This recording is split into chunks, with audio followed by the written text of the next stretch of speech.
Bonjour ou bonsoir, selon l'heure à laquelle vous nous regardez. Ici Adnan Benchakroun, votre chroniqueur au micro de l'ODJ Média.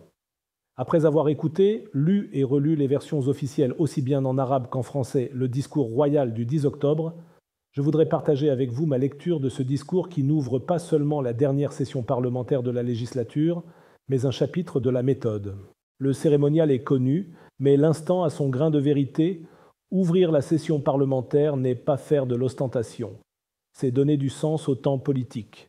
Le discours royal du 10 octobre n'a pas joué la carte de l'effet d'annonce, il a préféré la rigueur des institutions et la clarté d'un cap, d'où ce double mouvement qui traverse tout le propos, humanisme d'écoute d'un côté, méthode d'exécution de l'autre, un pourquoi, la justice sociale vécue et la cohésion nationale, et un comment, la culture du résultat, la traçabilité, l'éthique de l'action. Dans un pays, souvent sommé d'annoncer avant d'expliquer, le choix est assumé. Respecter la fonction, le texte et le cadre. Le discours d'ouverture n'est pas une conférence de presse. Il ne dissout pas, ne remanie pas, ne promet pas ce que la Constitution n'autorise pas à ce moment précis. C'est une posture d'institution, pas de réaction. On peut y voir une sobriété. On doit y lire un rappel. Le changement passe par la forme autant que par le fond. Le discours reprend les préoccupations qui ont animé la rue et les réseaux. Ressentir le développement au quotidien, pas seulement l'apercevoir dans des rapports. Communiquer, expliquer, écouter. L'injonction ne vise pas uniquement le gouvernement. Elle interpelle toute la chaîne. Élus, partis, médias, associations, société civile. Traduction opérationnelle, sortir de la verticalité et installer une pédagogie du changement en continu. La justice sociale et la réduction des inégalités territoriales ne sont pas des mantras. Elles sont un horizon à éprouver dans les faits. Le cœur battant est là. Éducation, santé, emploi, non pas listés pour cocher des cases, mais recontextualisés comme les trois piliers d'une vie digne et d'une croissance qui profite à tous. L'encouragement des initiatives locales, l'insertion des jeunes, la mise à niveau des services publics, la lutte contre les lenteurs et les fuites de ressources, c'est le noyau dur, le terrain où se joue la confiance. On ne demande pas au pays d'applaudir, on lui propose de vérifier.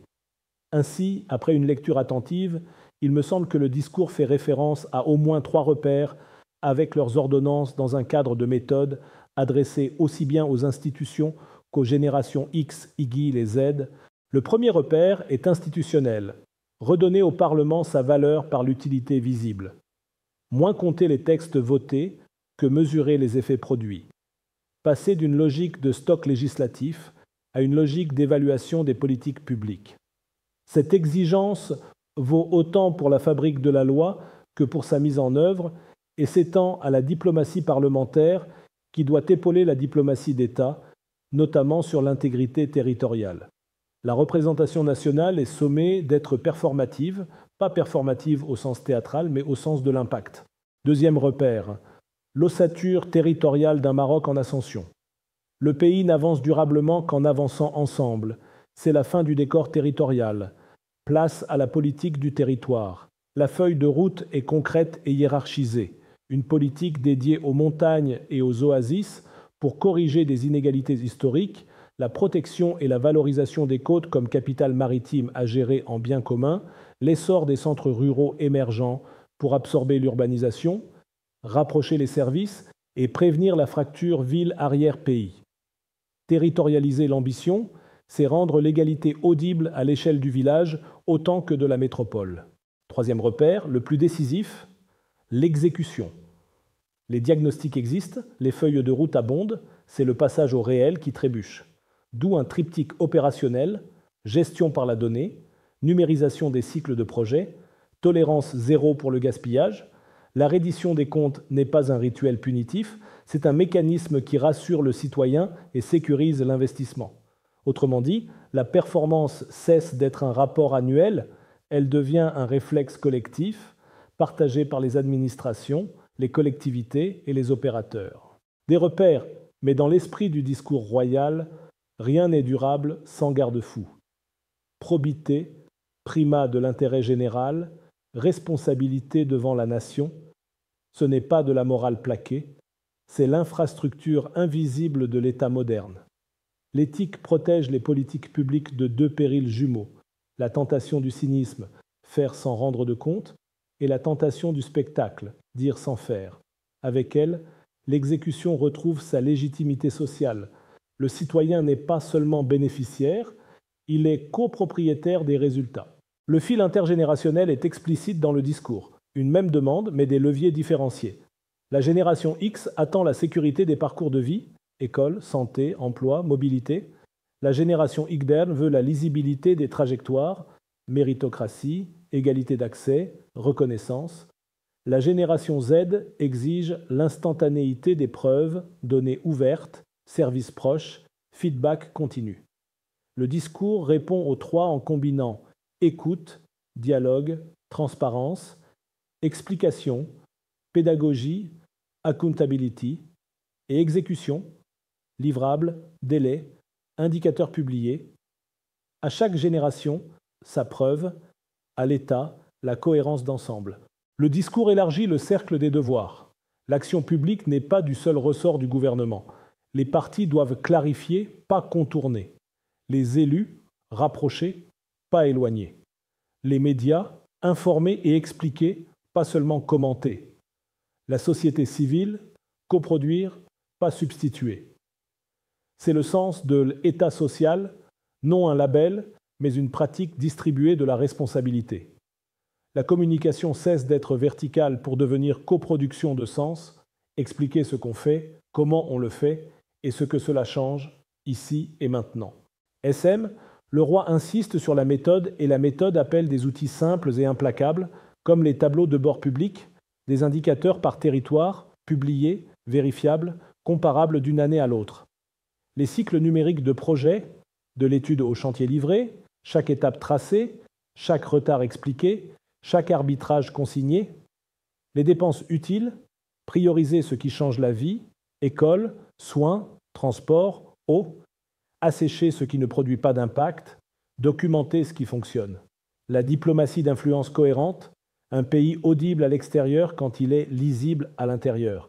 Ce n'est pas spectaculaire, mais c'est redoutablement politique.